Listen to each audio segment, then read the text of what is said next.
इस वीडियो में ये बता रहे थे कि वहाँ से ना बाहर से लड़की आती हैं प्रेग्नेंट वगैरह होने के लिए, कुछ ऐसा सीन है? हाँ, यही है गाँव में। जिसने प्रेग्नेंट किया वो भी इधर ही है। अच्छा आप उनमें से नहीं हो? बाहर से लड़की आती हैं प्रेग्नेंट वगैरह होने के लिए, कुछ ऐसा सीन है? हाँ, यही है गाँव में। हाँ, जिसने प्रेग्नेंट किया वो भी इधर ही है।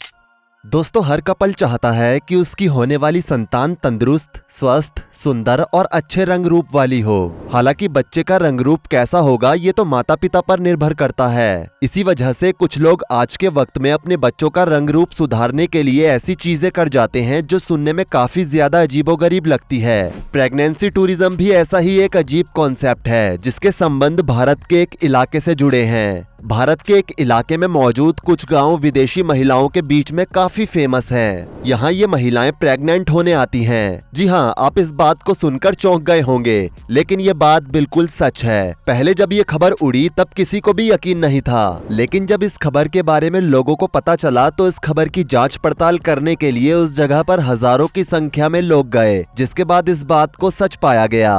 अल जजीरा, ब्राउन हिस्ट्री और करली टेल्स की रिपोर्ट के अनुसार लद्दाख की राजधानी लेह से करीब 160 किलोमीटर दूर बियामा, डा, हानू, गारकोन और दार्चिक नाम के कुछ गांव हैं, जहां करीब 5000 लोग रहते हैं। ये खास समुदाय है जो लद्दाख के इन इलाकों में रहता है। इनका नाम है ब्रोकपा।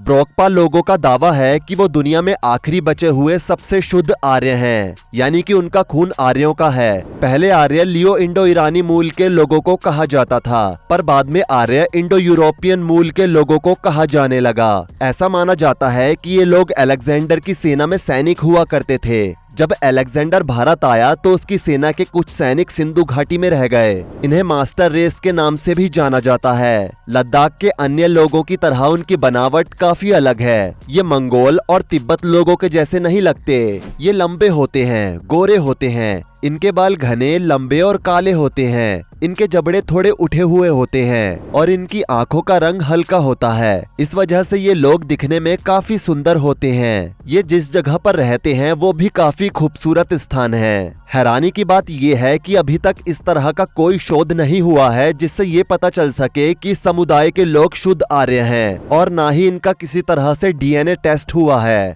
और ना ही कोई वैज्ञानिक जांच की गई है। इसके बावजूद जर्मनी समेत यूरोप के अन्य देशों से महिलाएं यहाँ आती रहती हैं। वो यहाँ इसी वजह से आती हैं जिससे वो शुद्ध आर्य बीज ग्रहण कर सकें, ताकि उनके होने वाले बच्चों का रंग रूप उन्हीं लोगों के जैसा हो। इसी वजह से इसे प्रेगनेंसी टूरिज्म का नाम दिया गया है। साल 2007 में Achtung baby in search of purity नाम की एक डॉक्यूमेंट्री रिलीज हुई थी, जिसे फिल्म मेकर संजीव सिवन ने बनाया था। उस डॉक्यूमेंट्री में एक जर्मन महिला ये कबूल करती है कि वो शुद्ध आर्य बीज की लालसा में लद्दाख आई थी। कई रिपोर्ट्स में प्रेगनेंसी टूरिज्म को लेकर दावा किया गया है। हालांकि बहुत से लोगों का कहना है कि ये सिर्फ उस समुदाय के लोगों का नाम खराब करने की साजिश है। कुछ वक्त पहले आईटीबीपी की ओर से इनकी तस्वीर पोस्ट की गई थी। दोस्तों, आर्यों के बारे में हर किसी के अलग अलग मत हैं। ऐसा माना जाता है कि आर्य मध्य एशियाई स्टेपी के चरवाहे थे, जो लगभग 2000 ईसा पूर्व और 1500 ईसा पूर्व के बीच में भारत आए थे।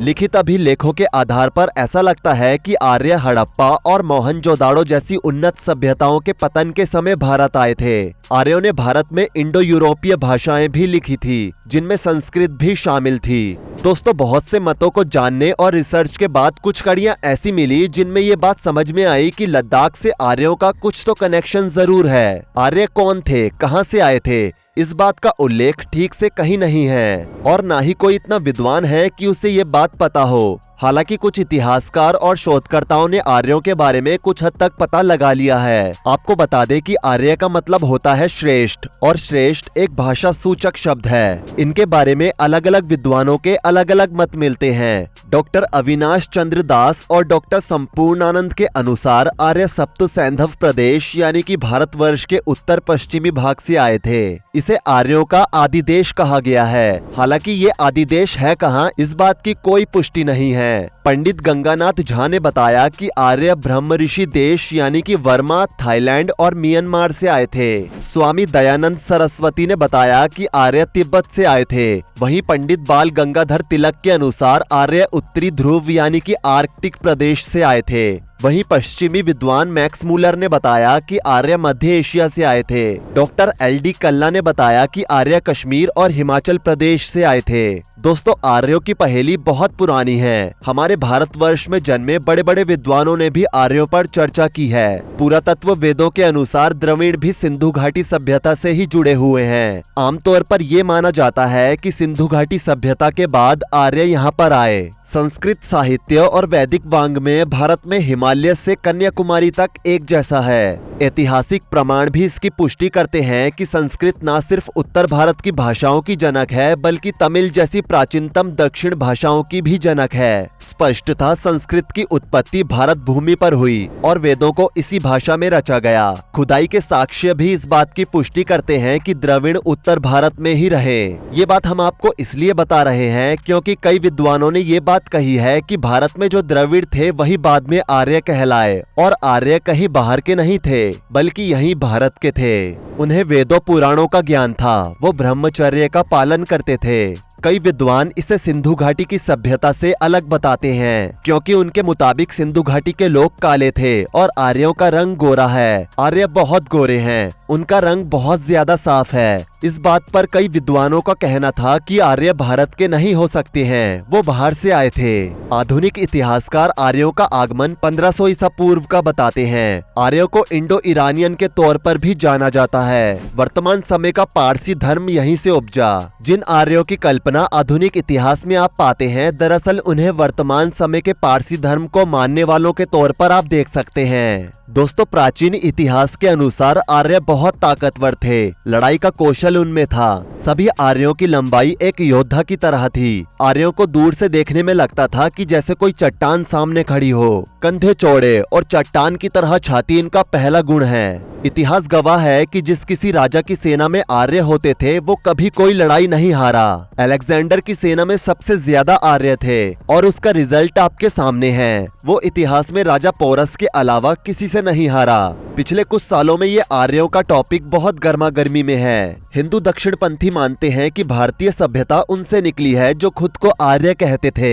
ये घुड़सवारी करने वाले और पशुपालन करने वाले योद्धा और चरवाहों की एक घुमंतु जनजाति थी, जिन्होंने हिंदू धर्म के सबसे प्राचीन धार्मिक ग्रंथों यानी कि वेदों की रचना की थी। वो कहते हैं कि आर्य भारत से निकले और फिर एशिया और यूरोप के बड़े बड़े हिस्सों में फैल गए। इसी से उन इंडो यूरोपियन भाषाओं का विस्तार हुआ जो आज यूरोप और भारत में बोली जाती है। दोस्तों, आज जो प्रेगनेंसी टूरिज्म लद्दाख के कुछ इलाकों में चल रहा है वो सही है या नहीं ये तो हमें नहीं पता, लेकिन इसका लोग गलत फायदा उठा रहे हैं। असल में भारत में चल रहे इस प्रेगनेंसी टूरिज्म को लेकर जर्मनी और फ्रांस की महिलाएं बहुत उत्सुक हैं, क्योंकि जर्मनी और फ्रांस के लोग आर्यों से बहुत इंस्पायर हैं। वहां की महिलाएं आर्यों से और उनकी ताकत से बहुत प्रभावित हैं। इसलिए जब उन्हें इस बात की खबर हुई कि भारत में आज भी आर्यों का कुछ अंश है, तो वो प्रेगनेंसी टूरिज्म के जरिए अपनी कोख से आर्यों को जन्म देना चाहती हैं। दोस्तों, जब ये महिलाएं बाहर से भारत आती हैं, तो कई लोग इन्हें मैनिपुलेट करके इनका फायदा उठा लेते हैं। वैसे तो यहाँ पर हर साल में हर समय प्रेगनेंसी टूरिज्म चला ही करता है, लेकिन जब बसंत ऋतु आती है तो उस समय ब्रोकपा जनजाति के लोग अपने घरों को सजाते हैं। इनकी महिलाएं नए कपड़े पहनकर नाचती गाती हैं और उत्सव मनाती हैं, और इसी समय यहाँ पर बाहर से महिलाएं आती हैं और ब्रोकपा समुदाय के मर्दों के साथ बच्चे पैदा करने की प्रथा को करती हैं, जिससे वो अपनी कोख से आर्यों को जन्म दे सके।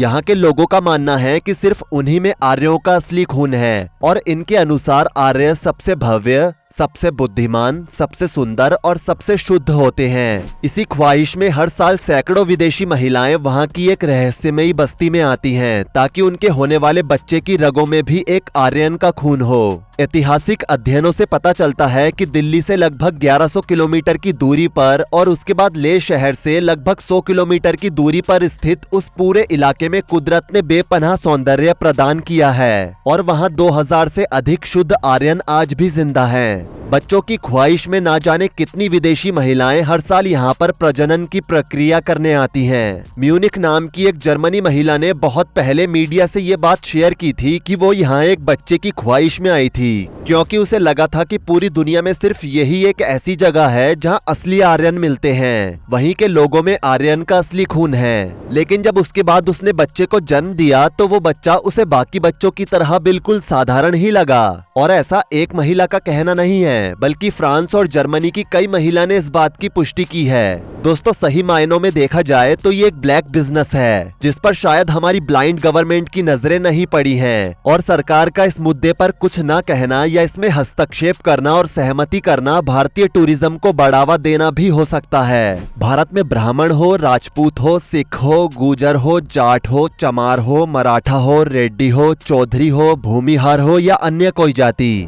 सबने अपना योगदान दिया है और ये सभी ताकतवर हैं और इनके पीछे इनका ताकतवर इतिहास रहा है, और सब जातियों और समुदायों ने भारत को आगे ले जाने में अपना योगदान दिया है। तो फिर अंधभक्त बनकर आर्य नाम की माला जपना भारत की बाकी जातियों का अपमान होगा। बाकी आगे आप खुद समझदार हैं। तो आज की वीडियो में दोस्तों सिर्फ इतना ही। वीडियो पसंद आई हो तो वीडियो को लाइक करें, शेयर करें, और ऐसी ही और वीडियोस के लिए इस चैनल को सब्सक्राइब करके साथ में बेल नोटिफिकेशन को भी ऑल पर सेट कर लें। धन्यवाद।